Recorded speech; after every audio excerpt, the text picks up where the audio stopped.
Hi guys and welcome back to my YouTube channel.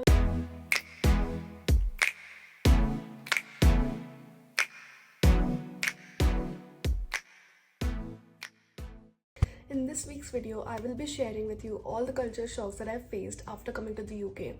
So without further ado, let's get into the video.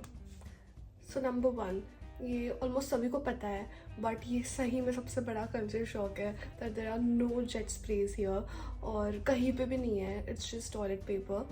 But मैं बहुत smart हूँ, मैं India से portable वाला लेके आई थी. So basically it's like a silicon का bottle with a nozzle और ऐसा ट्यूब टाइप है और नोजल है और फिर उससे स्प्रे निकलता है. So you if you are coming here you can find it on Amazon India में और फिर वो लेके आओ. It costed me around something 600 rupees. तो काफ़ी सस्ता है and it does the work. तो make sure you bring one with you. Second one, तो बेसिकली यहाँ पे लोग जब भी मिलते हैं तो वो ऐसा बोलते हैं यू आर राइट. तो it's a way of saying hello यहाँ पे. तो स्टार्टिंग में मुझे ऐसा बिल्कुल पता नहीं था. सो कोई भी आके यू ऑल राइट पूछता था तो मुझे ऐसा लगता था कि भाई मुझे क्या हुआ है, मुझे ऐसा क्यों पूछ रहा है कि यू ऑल राइट. तो मैं बोलती थी या आई एम फाइन. तो but basically it's a way of saying hello. So बहुत लोग, ऑलमोस्ट सभी लोग यहाँ पे एक दूसरे को यू ऑल राइट करके बोलते हैं and you don't need to answer it. So that's the second one. People are very courteous over here. तो third one would be please, sorry, thank you. यहाँ पे हर एक इंसान बहुत ज़्यादा ही प्लीज़, सॉरी, थैंक यू बोलता है. सो अ फन स्टोरी, जब मैं अब इंडिया गई थी तो मुझे बहुत आदत हो गई है प्लीज़, सॉरी, थैंक यू बोलने की. तो मैं मम्मी के साथ शॉपिंग गई थी और मैं घर पे भी जब बात करती थी तो मम्मी ने देखा फिर एकदम से एक दिन मुझे पूछती है कि तू इतना प्लीज़, सॉरी, थैंक यू क्यों बोलने लग गई है.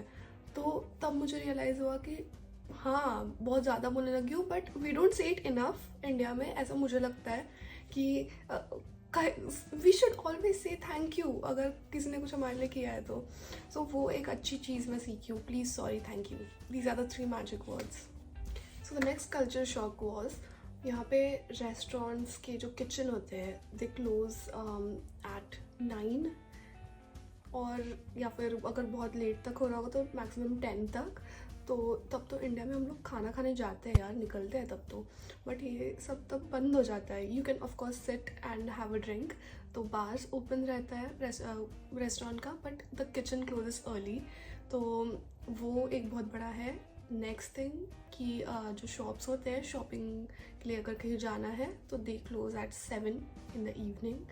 तो फिर से हम 7 बजे ऑफिस से आके इंडिया में निकलते हैं शॉपिंग करने को, यहाँ पे 7 बजे बंद हो जाता है. और बहुत सारे तो ऐसे भी है which close at 5 in the evening. तो वो एक बहुत बड़ा मेरे लिए शिफ्ट था क्योंकि मैं एक दिन कुछ 7 वगैरह बजे 7:30 निकली घर से और वो बोले कि वी आर क्लोज्ड. तो मैंने टाइमिंग्स चेक किए तो वो 7 बजे तक ही था. और वीकेंड्स पे स्पेशली ऑन सैटरडे थोड़ा सा वो खींच लेते हैं, थोड़ा सा ज़्यादा टाइम तक रहता है. बट संडे को तो बहुत सारे शॉपिंग सेंटर्स, शॉपिंग की जगह बंद होती है, बहुत सारे रेस्टोरेंट्स बंद होते हैं. इनको पैसे नहीं कमाने क्या, सीखो हमसे. सो द नेक्स्ट वन वॉज, यहाँ पे हर सुपरमार्केट में दारू मिलती है. मैं ऐसे ही घुसी अंदर, मुझे एक्चुअली नहीं पता था ये चीज़. मैं घुसी एक फर्स्ट नाइट को मेरे सुपरमार्केट में और वहाँ पे बड़ा सा सेक्शन था और मैं बहुत ज़्यादा ही शॉक हो गई थी. मैंने मेरे घर पे भी वीडियो निकाल के भेजा कि पूरा का पूरा मतलब हर एक चीज़ मिलती है हर सुपरमार्केट में, हर एक दारू मिलती है. और अगर तुमको ख़रीदना है so you just need to show your identity card जो कि BRP होता है यहाँ पे. And you just need to be above 18 years of age. और कोई ये नहीं है. तो ऐसे अलग से लिकर स्टोर्स जो हमारे इंडिया में होते हैं वैसे यहाँ पे लिकर स्टोर्स नहीं है. अगर तुमको दारू खरीदना है you just go to a supermarket और तुम वहाँ से खरीद सकते हो. अगला culture shock is also very shocking क्योंकि इंडिया में हम लोग कॉलेज या यूनी जो भी होता है उसको हम हर एक दिन जाते हैं, राइट. कभी कभी तो सैटरडे को भी जाना पड़ता है. आई थिंक सैटरडे को जाना ही पड़ता है, छुट्टी नहीं रहती है सैटरडे को, मुझे याद नहीं आ रहा है. But yeah we have to go every day, right. और यहाँ पे आके मुझे पता चला कि यहाँ पे college is when you are doing your bachelors और uni is when you are during your masters. तो कॉलेज और यूनी दोनों 2-3 डेज अ वीक ही होता है सबका, और बाकी के दिन फ्री। ये मुझे पता ही नहीं था कॉन्सेप्ट होता है स्टूडेंट्स की लाइफ फ्री होना और स्टूडेंट्स को टाइम मिलना कि वो कुछ और भी कर सकते हैं, उनके ऊपर प्रेशर ना हो। तो ये चीज़ मेरे लिए बहुत शॉकिंग थी, और एक इससे मुझे ऑफकोर्स अच्छा भी लगा कि तुम्हारी भी कोई लाइफ होती है बाहर एंड यू कैन डू बाकी की चीज़ें भी। तो ये बहुत शॉकिंग था फिर भी मेरे लिए कि सिर्फ 2 और 3 दिन यूँ नहीं जाना। और मेरा तो मतलब मास्टर्स में मतलब अगर तुमको जाना भी है तो it's just for like 4-5 hours, उतनी क्लासेस होती है। तो ये काफ़ी ही ज़्यादा स्ट्रेंज था। Okay, next one is very funny, क्योंकि यहाँ पे लोग फ्राइज़ को चिप्स बुलाते हैं, और जो हमारे चिप्स होते हैं बैग ऑफ चिप्स से जो अपन खाते हैं उसको लोग क्रिस्प्स बुलाते हैं। तो ये स्टार्टिंग में मुझे इसको फेमिलियराइज होने के लिए बहुत टाइम लग गया, क्योंकि यहाँ पे मेन्यू में कहीं भी मुझे फ्राइज़ नहीं दिखे, और फिर मैंने देखती थी चिप्स क्यों डाले हैं इधर। तो बेसिकली इनके चिप्स मतलब फ्राइज़, ये लोग क्या करते हैं, पहले उनका मोटा रहता है वो चिप फ्राई, वो मोटा रहता है, पहले दे बॉयल देम, तो और उसके बाद वो उसको फ्राई करते हैं। तो it's like crispy layer on the out, और अंदर रहता है थोड़ा सा वो मशी सा होता है। तो ये बेसिकली ये लोग बोल ऑफ चिप्स ये बहुत खाते हैं, यहाँ पे चिप्स बहुत चलते हैं, चिप्स मतलब फ्राइज़, और उसके ऊपर नमक नहीं रहता, देयर इज़ नो सीजनिंग। तो अगर तुमको चाहिए है तो तुम नमक पेपर ऊपर से डाल लो। और दे बहुत बार ऐसा भी होता है कि it comes with a curry sauce, तो वो काफ़ी टेस्टी होता है, आई वोंट लाई। और क्रिस्प्स मतलब अपने चिप्स, वो तो पता ही है तुम लोगों को, हर एक इसमें मिलता है।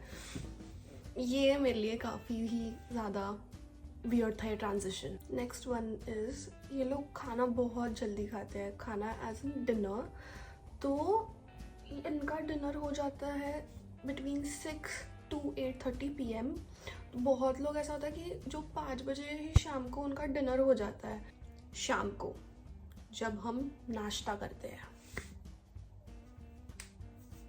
Strange in it.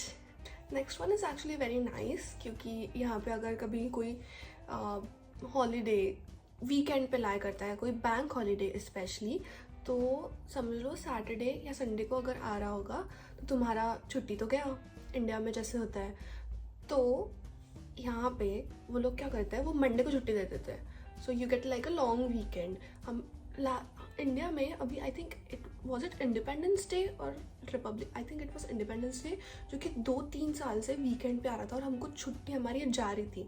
तो अगर वो यहाँ पे होता तो फिर we would have gotten a holiday on Monday. तो ये बहुत अच्छी चीज़ लगी मुझे, जो कि हमने भी करनी चाहिए adopt. So the next one is यहाँ पे भीड़ ही नहीं है, क्योंकि यहाँ पे लोग ही नहीं है। बहुत ज़्यादा ही वियर्ड लगा जब मैं आई और रास्ते खाली, ना ट्रैफिक जैम हो रहा है, ना हॉर्न बज रहे हैं, ना लोगों की आवाज़ें आ रही है, लोग दिख रहे हैं, लोग ही नहीं है क्योंकि। और अगर मतलब जब दिखते हैं तो बस लगता है इतने सारे लोग हैं, बट वो कहाँ जाते हैं, कहाँ डिसअपियर हो रहे हैं, वो कहाँ से वापस से आ रहे हैं, वो बहुत ही वियर्ड है। इवन 7-8 बजे अगर मैं कभी जल्दी भी शिफ्ट से आ गई से 9 बजे, तो 9 बजे रास्ते पे कोई नहीं रहता है, यहाँ पे कोई नहीं, मतलब ऐसा लग रहा है 9 बजे कि 12 बजे हुए हैं रात के। तो 12 बजे भी हमारे यहाँ पे स्ट्रीट बहुत लाइवली होती है एक्चुअली। तो यहाँ पे लोग ही नहीं है क्योंकि, और भीड़ भी नहीं है, तो कभी कभी थोड़ा बहुत ही ऐसे क्रीपी और ईयरी लगता है, बट ऐसा है, नो लोग नो भीड़। नेक्स्ट, यहाँ पे स्ट्रे एनिमल्स नहीं दिखते रास्ते पे, कुत्ते, बिल्ली, गाय, डुक्कर, ये लोग तो खाते हैं, वैसे गाय को खाते हैं, ओ गॉड। तो यहाँ पे स्ट्रे एनिमल्स ही नहीं है, मैंने आने के बाद तो एक भी नहीं देखा है, बट यहाँ पे रहते ही नहीं है।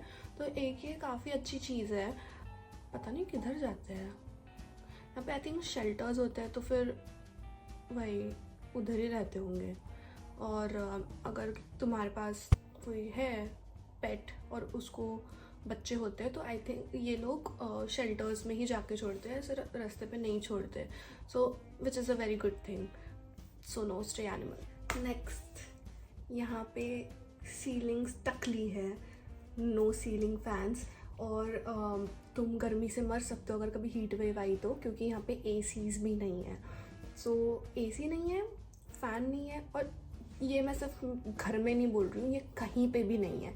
मतलब शॉपिंग के लिए मैं गई थी कभी तो तभी शायद हीट वेव चल रहा था कि बहुत गर्मी थी, अब ये समर में.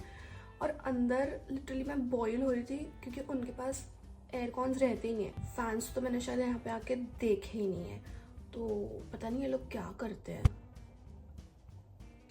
Next culture shock was betting culture. तो यहाँ पे बेटिंग लीगल है, पता होगा आई थिंक सबको. तो बेटिंग का लीगल है, तो फिर यहाँ पे सब सट्टा खेलते हैं, सब सट्टा लगाते हैं. तो यहाँ पे जब मैं हॉस्पिटैलिटी में काम करती थी, I use to go to race courses और फुटबॉल मैचेस. और ये सब में लिटरली सब में बुढ़े बुढ़े अंकल आंटियों तक, बच्चों से लेके हर एक जन बेटिंग करता है. और मतलब यहाँ पे वो उनके ये भी रहते हैं, क्या कहते हैं, बेटिंग इंस्ट्रक्टर्स, क्या बोल सकते हैं उनको, जिनको पता है कि क्या हो सकता है, प्रेडिक्ट कर सकते हैं.